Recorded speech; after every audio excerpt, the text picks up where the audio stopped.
विद्यार्थियों, आज की क्लास में हम घनाभ के बारे में पढ़ेंगे। सबसे पहले देखते हैं घनाभ कैसी आकृति होती है। एक ऐसी आकृति जिसकी लंबाई, चौड़ाई और ऊंचाई तीनों आपस में बराबर नहीं हो, वह आकृति घनाभ कहलाती है। अब घनाभ बनाने का तरीका भी घन के जैसा ही होगा। आप दो लाइनें खींचेंगे और जो दो लाइनें हैं वो डॉटेड दर्शाएंगे और उसके बाद में एक आयत बनाएंगे और ऐसा का ऐसा एक आयत इसके ऊपर कहीं बना देंगे। जैसे यहाँ पे एक आयत बनाया और ये वाला जो आयत है इसको पूरा बनाना है। अब वही तरीका, इसको इससे आपने मिला दिया और इसको इससे मिलाया और इसको इससे मिलाया और इसको इससे मिला दिया।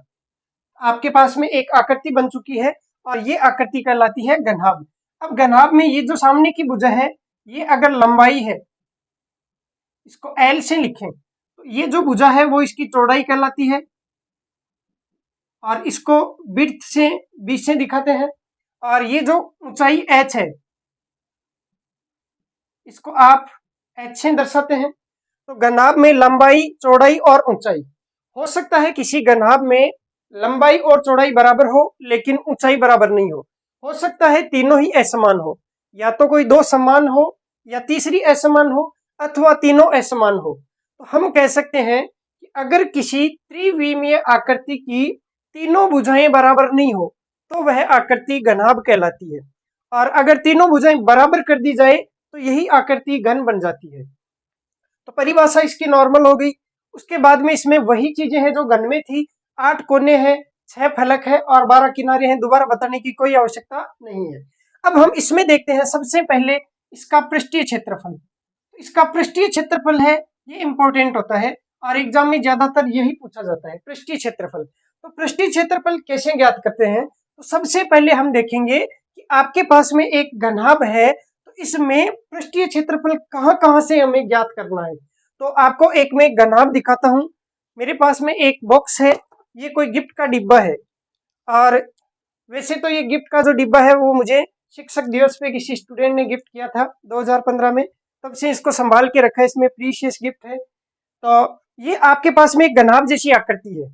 कमेंट बॉक्स में आइडिया लगा के बताइए कि इसमें क्या हो सकता है। तो ये एक घनाभ है और इस घनाभ में आप देखेंगे यहाँ से यहाँ तक लंबाई हो गई और यहाँ से यहाँ तक इसकी चौड़ाई हो गई जो बहुत कम है, और यहाँ से यहाँ तक इसकी ऊंचाई हो गई। तो इसमें L, B और H तीन विमाएं हो गई। अब इसका पृष्ठीय क्षेत्रफल, तो इसका पृष्ठीय क्षेत्रफल क्या है? तो ये जो गिफ्ट का डिब्बा है इसके ऊपर ये जो कागज लपेटा हुआ है, जो पैक करने की पॉलीथीन इसके ऊपर लपेटी हुई है, तो ये पॉलीथीन कितनी है ये चीज ज्ञात करना ही पृष्ठीय क्षेत्रफल है।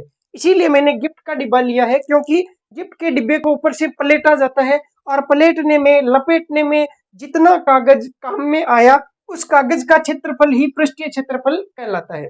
अब कितना कागज काम में आया, तो आप देख सकते हैं सामने सामने जो कागज लगा हुआ है उसका क्षेत्रफल ज्ञात कैसे करेंगे? तो यहाँ से यहाँ तक लंबाई और गुणा यहाँ से यहाँ तक ऊंचाई। तो मैं इंग्लिश में लंबाई को L से लिखूंगा, चौड़ाई को B से लिखूंगा और ऊंचाई को H से लिखूंगा। तो मैं लिखूंगा L गुणा H, तो ये हो गया L गुणा H, LH। ये तो हो गया सामने वाले पृष्ठ का क्षेत्रफल। अब जितना सामने वाले पृष्ठ का क्षेत्रफल है उतना ही पीछे वाले पृष्ठ का क्षेत्रफल हो जाएगा। तो इसका मैं जस्ट डबल कर देता हूं, तो ये 2 गुणा L गुणा H, ये तो हो गया सामने वाले का और पीछे वाले का। ऐसे ही मुझे राइट साइड और लेफ्ट साइड वाले फलक का क्षेत्रफल ज्ञात करना है। तो यहाँ पे जो कागज लगा हुआ है, तो यहाँ से यहाँ हो गई चौड़ाई और यहाँ से यहाँ हो गई ऊंचाई। तो यहाँ पे भी एक आयत बन गया और इसका क्षेत्रफल हो जाएगा चौड़ाई गुणा ऊंचाई। तो मैं इसको लिख सकता हूँ चौड़ाई को B से और गुणा ऊंचाई को H से। अब जितना इधर है उतना का उतना इस तरफ भी है, इसको भी मैं डबल कर देता हूँ। तो 2 गुणा B गुणा H। अब कौन सा बच गया? ऊपर वाला कागज और जो नीचे वाला कागज है वो। ऊपर वाला जो कागज है इसमें यहाँ से यहाँ तक हो गई लंबाई और गुणा यहाँ से यहाँ तक हो गई चौड़ाई। ऊंचाई नहीं है, चौड़ाई हो जाएगी, क्योंकि आप यहाँ से देखेंगे तो ये चौड़ाई थी B, तो आप लिखेंगे लंबाई L गुणा चौड़ाई B। और जितना ऊपर है उतना ही नीचे होगा, तो आप इसको भी डबल कर देंगे।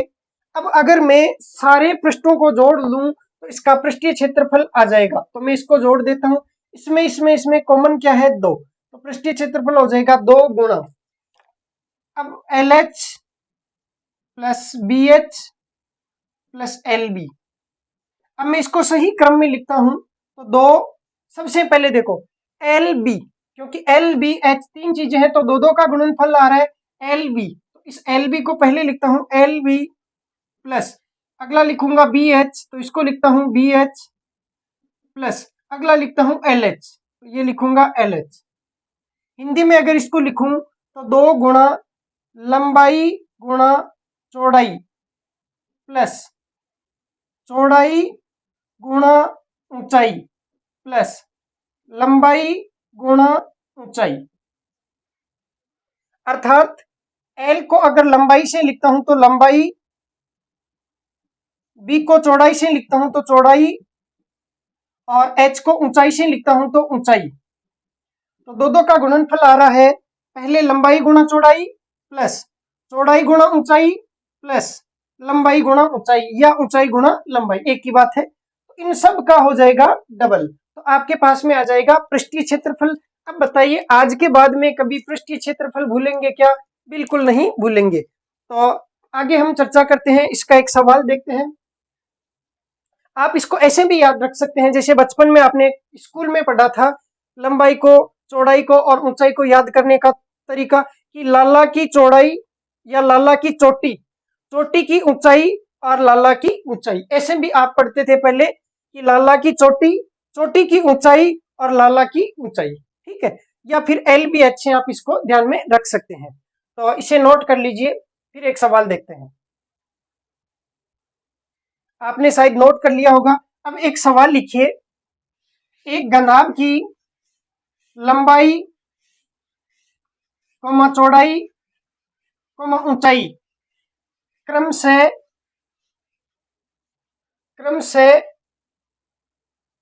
10 सेंटीमीटर, 8 सेंटीमीटर, 5 सेंटीमीटर है, तो इसका पृष्ठीय क्षेत्रफल क्या होगा?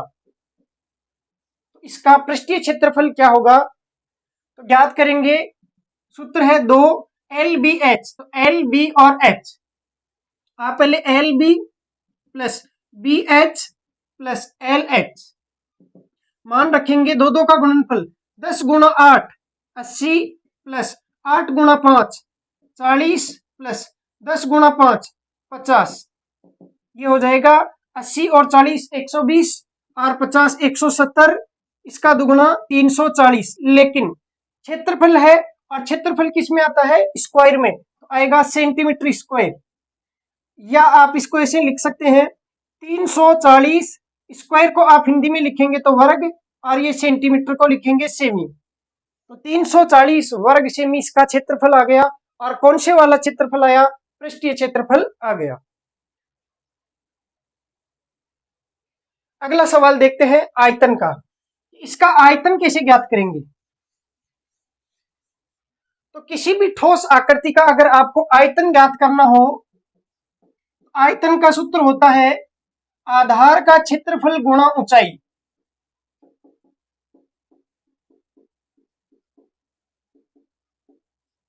आधार का क्षेत्रफल गुणा ऊंचाई। अब इसका आधार क्या हो जाएगा? इसका आधार हो जाएगा ये वाला, जो सबसे नीचे की फलक है वो इसका आधार हो जाएगी। और इसका क्षेत्रफल कैसे ज्ञात करेंगे? तो ये एक आयत बन गया, इस आयत की यहां से यहां तक होगी लंबाई और यहां से यहां तक होगी चौड़ाई, तो L गुणा B, इसका आधार का क्षेत्रफल हो जाएगा L गुणा B। और इसको गुणा करना है ऊंचाई से, ऊंचाई कितनी है? H, तो इसको गुणा करेंगे ऊंचाई से, तो आपके पास में सूत्र आ गया L गुणा B गुणा H या LBH। और यही आता है किसी भी घनाभ का आयतन, क्यूबॉइड। घनाभ को हम इंग्लिश में कहते हैं क्यूबॉइड, और क्यूबॉइड का जो आयतन है, वॉल्यूम ऑफ ए क्यूबॉइड है, वो होगी L गुणा B गुणा H, अर्थात लंबाई गुणा चौड़ाई गुणा ऊंचाई। हिंदी में लिखेंगे तो लंबाई गुणा चौड़ाई गुणा ऊंचाई, अथवा आप इसको लिख सकते हैं आधार का क्षेत्रफल गुणा ऊंचाई।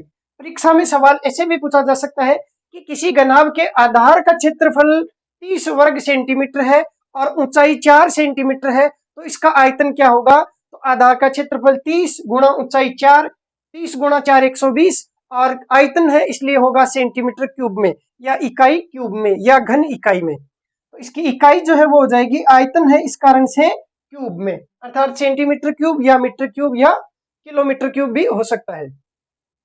तो सवाल देखेंगे, एक घनाभ की विमाएं क्रमशः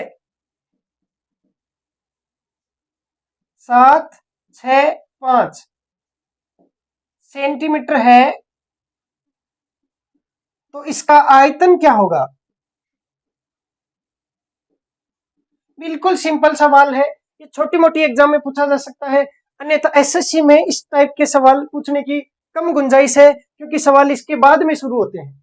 ये बिल्कुल नॉर्मल है, पृष्ठीय क्षेत्रफल और आयतन हम इसके बाद वाले सवाल उनको अच्छे से करेंगे और वही एग्जाम में पूछे जाते हैं, लेकिन बेसिक जानकारी के लिए ये बहुत आवश्यक है। तो इसका आयतन क्या हो जाएगा? तो लंबाई गुणा चौड़ाई गुणा ऊंचाई।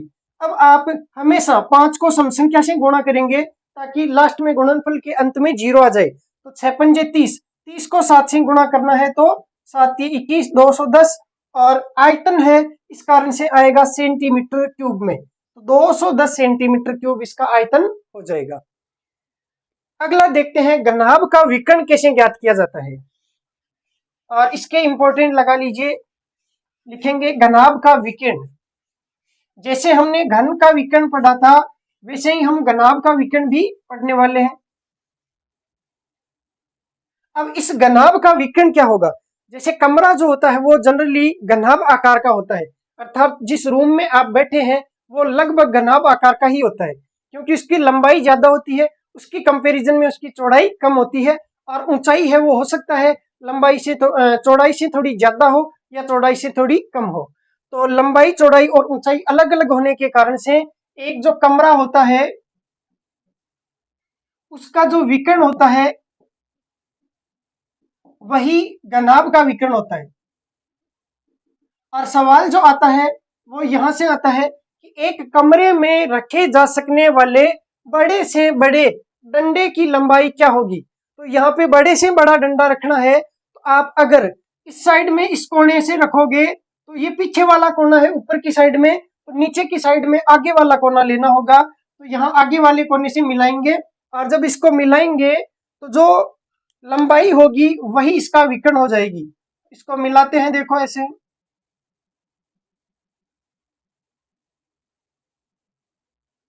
ये जो लंबाई है वो विकर्ण होगी। अब ये विकर्ण कैसे ज्ञात करते हैं? तो सबसे पहले हम इसको देखते हैं, ये क्या है? ऊंचाई। तो ये तो हो गई ऊंचाई h। अब आप देखना कि ये विकर्ण है वो बोर्ड के चिपका हुआ नहीं है, बोर्ड से थोड़ा आगे की तरफ ऐसे उठा हुआ है। क्यों? क्योंकि ये घनाभ है वो बाहर की तरफ है, आपको इसको पीछे वाले कोने से नहीं मिलाना है, आगे वाले कोने से मिलाना है, आपको थोड़ा ऐसे करना होगा। अब जैसे ही आपने ऐसे किया तो ये जो लंबाई है वो हमें ज्ञात करनी है, और ये ऊंचाई h है, और इसके लिए आधार का काम करेगी ये वाली रेखा, ये वाली। कुल मिला के आपके पास में एक समकोण त्रिभुज बनेगा,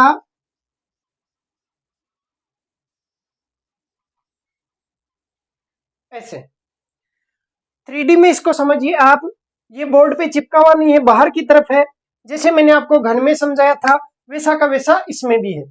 तो यहाँ पे आपको क्या करना है? सबसे पहले इस बेस लाइन है इसको ज्ञात करना है, क्योंकि इस त्रिभुज के लिए इसको मैं बाहर निकालूं तो ये ऐसे होगा, ये ऊंचाई h है, ये आपको विकर्ण ज्ञात करना है,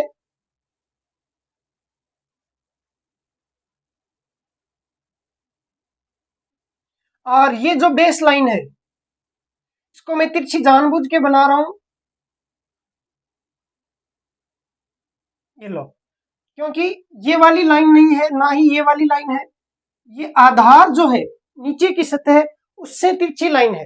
जैसे आप इस कमरे में देखें, आपको विकर्ण ज्ञात करना है, तो कोने पे जो ऊपर की साइड में कोना है उससे लेके और सामने की साइड में जो कोना है उन दोनों को मिलाओगे तो ये जो लंबाई है वो विकर्ण होगी। इसके लिए आधार आपको ऐसे ज्ञात करना होगा, और ये जो आधार है वो फर्श का कर्ण जो होता है वही होता है। क्योंकि ये जो फर्श है वो आयताकार है, फर्श आपका इस प्रकार से है। हमें पहले ये लंबाई ज्ञात करनी है क्योंकि इसके ऊपर ऐसे बना हुआ है और ये दोनों ऐसे मिले हुए हैं। जैसे आपके पास में एक विकर्ण है, देखो ये वाला, इसको थोड़ा सा ऐसे ऊपर की तरफ उठा देते हैं, इन दोनों को मिला देते हैं, आपको ये लंबाई ज्ञात करनी है ऐसे। तो सबसे पहले आपको इसकी लंबाई ज्ञात करनी होगी। तो ये जो है वो क्या होगा, ये लंबाई है, ये चौड़ाई है, तो ये 90 डिग्री का कोण, और 90 के सामने की भुजा होती है कर्ण, तो कर्ण स्क्वायर बराबर होगा आधार स्क्वायर प्लस लंब स्क्वायर। आधार कितना, L, लंब स्क्वायर कितना, तो बी स्क्वायर। ये किसके बराबर, कर्ण स्क्वायर बराबर, तो कर्ण का मान हो जाएगा under root L square plus B square, ये हो जाएगा under root L square plus B square. अब मैं इसको लिख देता हूं under root L square plus B square. अब इसके लिए, इस 90 डिग्री के लिए ये होगा कर्ण, और इसी को हम कहते हैं विकर्ण, किसी कमरे का विकर्ण। तो विकर्ण स्क्वायर बराबर हो जाएगा आधार स्क्वायर, तो आधार इस बार क्या है, ये यहां से लेके यहां तक, तो आधार का स्क्वायर करेंगे तो ये रूट हटेगा, तो L square plus B square की रूट का वर्ग करना है, प्लस आधार स्क्वायर प्लस लंब स्क्वायर, लंब है H, तो ये H और इसका स्क्वायर, ये रूट से वर्ग कट गया भाई, इस रूट से ये जो वर्ग किया हुआ था वो कट गया, तो आया L square plus B square और प्लस ये H स्क्वायर। ये किसके बराबर है, विकर्ण स्क्वायर के बराबर, तो विकर्ण बराबर आ जाएगा under root L square plus B square plus H square. तो सूत्र बन गया आपके पास में कि किसी घनाभ आकार के कमरे का विकर्ण ज्ञात करना है तो उसकी लंबाई का स्क्वायर करो, चौड़ाई का स्क्वायर करो, ऊंचाई का स्क्वायर करो, और तीनों को जोड़ के रूट निकाल दो। ठीक, तो इसे आप नोट कर लीजिए, किसी भी घनाभ का या कमरे का विकर्ण बराबर L square plus B square plus H square का रूट। अब लिखेंगे एक सवाल, किसी कमरे की लंबाई, चौड़ाई व ऊंचाई क्रमशः, किसी कमरे की लंबाई, चौड़ाई व ऊंचाई क्रमशः 10 सेंटीमीटर, 8 सेंटीमीटर, 5 सेंटीमीटर है, तो 5 मीटर है, ये लिख लो, सेंटीमीटर ठीक नहीं लगेगा कमरे के लिए, मीटर लिख लो। तो 10 मीटर, 8 मीटर, 5 मीटर है, तो उसमें रखे जा सकने वाले, उसमें रखे जा सकने वाले बड़े से बड़े आकार के, बड़े से बड़े आकार के डंडे की लंबाई क्या होगी, उसमें रखे जा सकने वाले बड़े से बड़े आकार के डंडे की लंबाई क्या होगी। तो ज्ञात कीजिए, बड़े से बड़े आकार का डंडा रखना, इसका मतलब क्या हुआ, विकर्ण। तो विकर्ण आपको कुल मिला के ज्ञात करना है।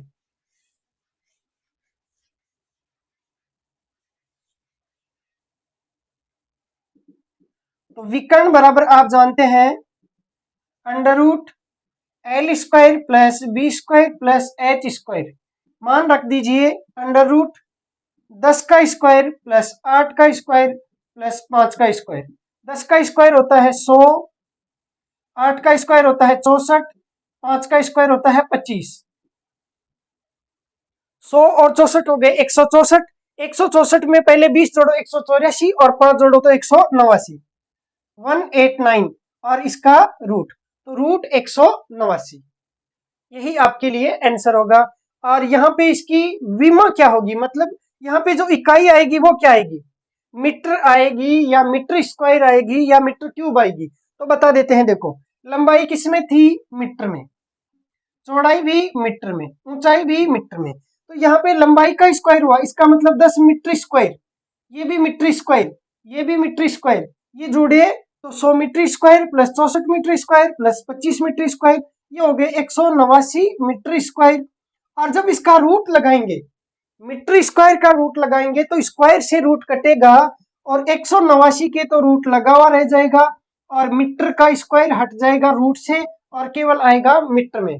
तो रूट 189 मीटर। और वैसे भी जो बांस की लंबाई है तो लंबाई हमेशा मीटर में होती है, मीटर स्क्वायर में नहीं होती। आपने कभी ऐसे नहीं किया होगा कि भाई किसी दुकान पे गए और कहा कि मुझे 5 मीटर स्क्वायर लंबा बांस चाहिए, नहीं, आप कहेंगे मुझे 5 मीटर लंबा बांस चाहिए। इसका मतलब जो विकर्ण होता है वो एक लंबाई है, और लंबाई हमेशा सीधी सीधी होती है, इकाई उसकी है वो नॉर्मल इकाई रहती है, मीटर में या सेंटीमीटर में या किलोमीटर में। तो root 189 metre.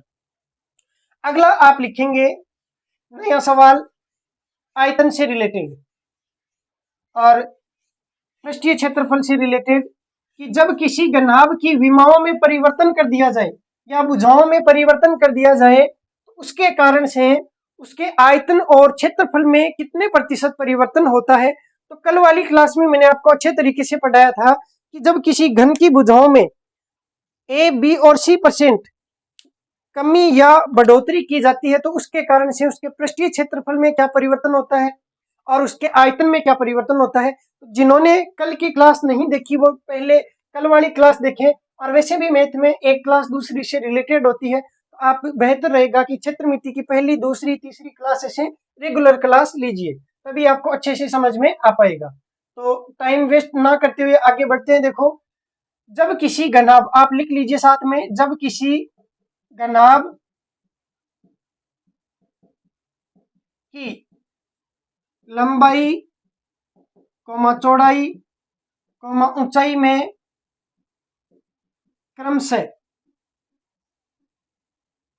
A%, B%, C% परिवर्तन किया जाए। अब ये परिवर्तन बढ़े हुए भी हो सकते हैं या घटे हुए भी हो सकते हैं। जैसे लंबाई को बढ़ा दिया, चौड़ाई को घटा दिया, ऊंचाई को बढ़ा दिया, या तीनों को बढ़ा दिया या तीनों को घटा दिया। तो परिवर्तन का मतलब या तो बढ़ाना है या कम करना है। तो क्रमशः A%, B%, C% परिवर्तन कर दिया जाए तो पहला आप लिखेंगे पृष्ठीय क्षेत्रफल में परिवर्तन।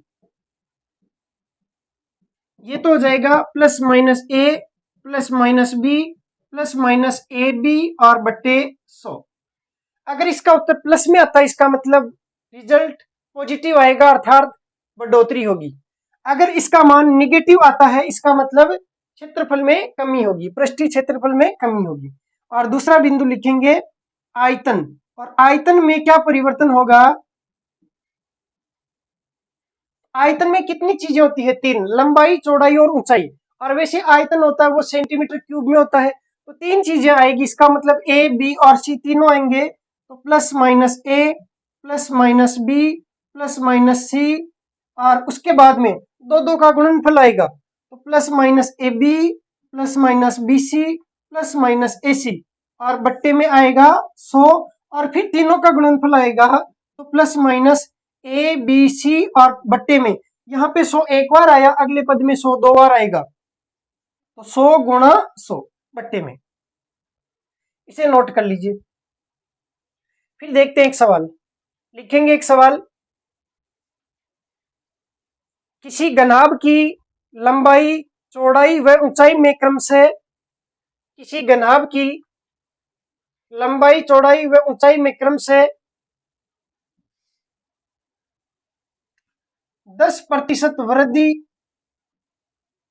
20% वृद्धि, 10% कमी। वृद्धि को आप ऐसे दर्शा सकते हैं, कमी को आप ऐसे दर्शा सकते हैं। तो 10% वृद्धि, 20% वृद्धि, 10% कमी कर दी जाए, तो उसके पृष्ठीय क्षेत्रफल, आयतन, विकर्ण, उसके पृष्ठीय क्षेत्रफल, आयतन, विकर्ण रहने दीजिए, विकर्ण आपसे नहीं पूछा जाएगा, दो ही बता दीजिए आप। तो उसके पृष्ठीय क्षेत्रफल, आयतन में क्या प्रभाव पड़ेगा, तो बताइए। पहला, पृष्ठीय क्षेत्रफल में क्या परिवर्तन होगा, और दूसरा आयतन में क्या परिवर्तन होगा। ये दो चीजें आपको बतानी है। तो ये सवाल मैं खुद सॉल्व करवा देता हूँ, देखो कैसे। जब आपको पृष्ठीय क्षेत्रफल में परिवर्तन ज्ञात करना है, आपके पास में सूत्र है plus minus A plus minus B plus minus A B बट्टे 100, plus minus A plus minus B और प्लस माइनस ए बी बट्टे 100। अब यहाँ पे ए लंबाई है और बी का मतलब चौड़ाई है, लेकिन घनाभ में तीन चीजें होती है, लंबाई, चौड़ाई और ऊंचाई। तो हम क्या करेंगे, पहले इन दो को ले लेंगे और इन दो के कारण से जो रिजल्टेंट परिवर्तन आता है वो निकाल लेंगे, और फिर जो रिजल्ट आएगा वो और ऊंचाई ले लेंगे, फिर सवाल को सोल्व करेंगे। तो पहले हम कोई सी भी दो ले सकते हैं, जैसे यहाँ पे शुरू की दो ले ली, तो 10 वर्दी है तो प्लस का 10, 20 वर्दी है तो प्लस का 20। इन दोनों का गुणनफल 10 और 20 हो जाएंगे, गुणा होके 200 और बटे 100, 10 और 20 जुड़ के हुए 30, प्लस 200 में 100 का भाग चला गया 2 बार, ये आया 32। तो इन दोनों का रिजल्ट आया कितना, 32। तो लंबाई को और चौड़ाई को 10 और 20% बढ़ाने से इसमें परिवर्तन आया 32% का। अब ऊंचाई को 10% कम कर दिया तो 32 और हो जाएगा 10 की कमी, तो 32 की वृद्धि 10 की कमी। तो इन दोनों के कारण से रिजल्ट क्या आएगा, तो plus minus A plus minus B plus minus A B बटे 100। तो मान रखेंगे इस बार ए का मतलब है इन दोनों का रिजल्ट, मतलब ये 32। तो 32 की वृद्धि है तो प्लस का 32, 10 की कमी है तो माइनस का 10। इन दोनों का गुणनफल आएगा तो 32 गुणा 10 हो जाएगा 320, और चिन्ह किसका आएगा, तो ये प्लस का, ये माइनस का गुणा होगी माइनस और बटे 100। 32 माइनस 10 हो गए 22, और माइनस 2 जीरो से भाग दिया तो 3.2, 22 में से 3.2 गया तो 18.8। अब ये आया किसका, प्लस का, इसका मतलब लगभग, ये एग्जैक्ट नहीं होता है, लगभग 18.8% की वृद्धि हो जाएगी किसमें, पृष्ठीय क्षेत्रफल में।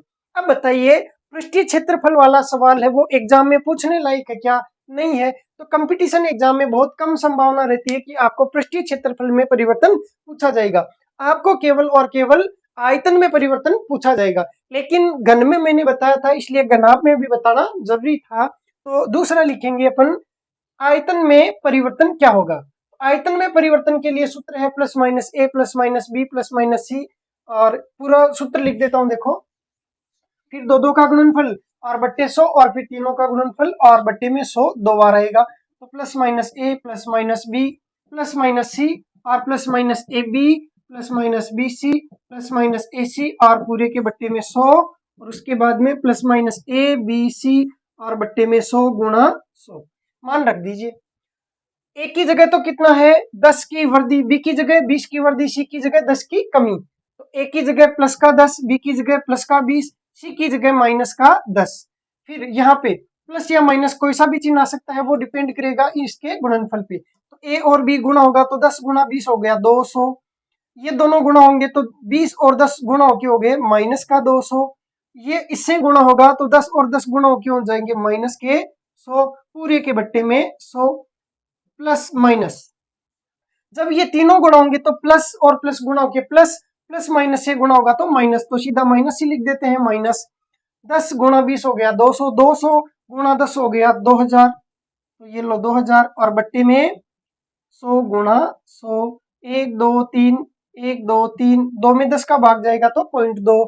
इसको सरल करते हैं, 10 और 20 हो गए 30, 30 माइनस 10 हो गए वापिस 20, और यहाँ पे देखना 200 200 कट गया, 100 में 100 का भाग कितनी बार गया, एक बार। आपको ऐसे नहीं करना है कि 200 में से 200 घट गया, 100 से 100 कट गया और कुछ भी नहीं बचा। अगर ऐसा कर दिया तो आपका नंबर भी कट गया, फिर नंबर भी नहीं आएगा। तो भाई सीधा नहीं काटना है कि 100 को 100 से काट दिया, नहीं, कटगा, कट तो गया लेकिन कितनी बार कटा, एक बार। तो यहाँ चिन्ह माइनस का है तो आएगा माइनस का 1, भाई 100 में 100 का भाग चला गया कितनी बार, एक बार, और ये हो गया माइनस का 2/100, 2/10 मतलब 0.2। 20 में से एक गया तो 19, 19 में से माइनस हुआ 0.2, तो 19 माइनस 0.2 हो गया कितना, 18.8। और ये क्या है, चिन्ह किसका है, प्लस का है, इसका मतलब 18.8% की हो जाएगी वृद्धि। ये लो जी, ऐसे आपको सवाल को सोल्व करना है। आयतन में अगर वृद्धि पूछी जाए तो आप ये सूत्र बेझिझक काम में ले सकते हैं और इससे आपका आंसर है वो आ जाएगा। ठीक, अगला लिखें कि जब किसी घनाभ से घन बनाया जाए, जैसे किसी घनाभ को काट के, आपके पास में ये डस्टर है तो ये भी एक घनाभ है, अगर मैं इसको काट दूं और काट के इसके घन बनाना चाहूं तो कितने घन बनेंगे वो हमें पढ़ना है। तो इसमें वही पेग लगाने वाला तरीका मैंने बताया था, बोतल में गिलास के आयतन का भाग देना है, वही तरीका यहाँ पे काम में ले लेंगे। और आपके हिट जो सिलेबस है आरपीसी फर्स्ट ग्रेड का, उसमें लिखा हुआ है लास्ट में कि conversion of one shape to another shape, मतलब एक आकृति से दूसरी आकृति में कन्वर्जन करना, और वही हम यहाँ पे पढ़ने वाले हैं। तो लिखेंगे एक सवाल, एक घनाभ की विमाएं, एक घनाभ की विमाएं क्रमशः, एक घनाभ की विमाएं क्रमशः 8 सेंटीमीटर, 6 सेंटीमीटर, 4 सेंटीमीटर है।